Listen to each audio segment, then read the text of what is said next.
राजा हो या रंक, अंतिम समय में हर कोई अपने कर्मों का हिसाब करता है।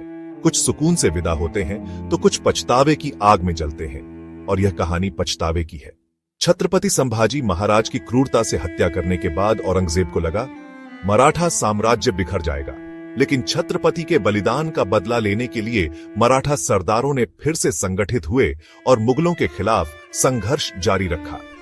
छत्रपति संभाजी के बाद उनके सौतेले भाई राजा राम स्वराज को बचाने के लिए रायगढ़ का किला छोड़कर तमिलनाडु चले गए और वहां के झिंझी किले से मुगलों के खिलाफ जंग जारी रखी। उस समय सेना का नेतृत्व संतोजी घोरपड़े और धनाजी जाधव ने किया। मुगल सेना का मनोबल तक टूट गया। औरंगजेब 20 साल तक मराठा के छत्रपति को ढूंढता रहा। औरंगजेब ने मराठा के खिलाफ लगातार सैन्य अभियान चलाए, जिससे उसकी संपत्ति आधे से भी कम हो गई, लेकिन दक्कन पर राज नहीं कर पाया। अंत में उसके सेवा प्रमुख के बार बार समझाने पर वह दिल्ली लौट जाने को तैयार हो गया, लेकिन उसकी यह भी इच्छा पूरी नहीं हुई। दिल्ली लौटते समय उसकी अचानक तबीयत खराब हो गई। काफिला बीच में ही रोक दिया गया और 3 मार्च 1707 में औरंगजेब औरंगाबाद की मिट्टी में दफन हो गया। अपने आखिरी खत में उसने लिखा, मैंने जो भी किया है अल्लाह मुझ पर रहम करे।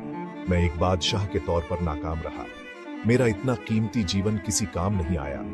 अल्लाह चारों ओर मौजूद है, लेकिन मैं इतना बदनसीब हूं कि अंतिम समय में भी उसकी मौजूदगी महसूस नहीं कर पा रहा। शायद मेरे गुनाह ऐसे हैं जिसे माफ नहीं किया जा सके। अंत में औरंगजेब की कब्र उसी दक्कन में खुदी जिसे जीतने का सपना वह जीवन भर देखता रहा। मराठा का स्वराज्य कभी झुका नहीं, मुगलों की सल्तनत ढह गई। और अगर आपको हमारी ऐतिहासिक कहानी पसंद आए तो हमारे चैनल श्रुति सक्सेना को सब्सक्राइब और लाइक करें।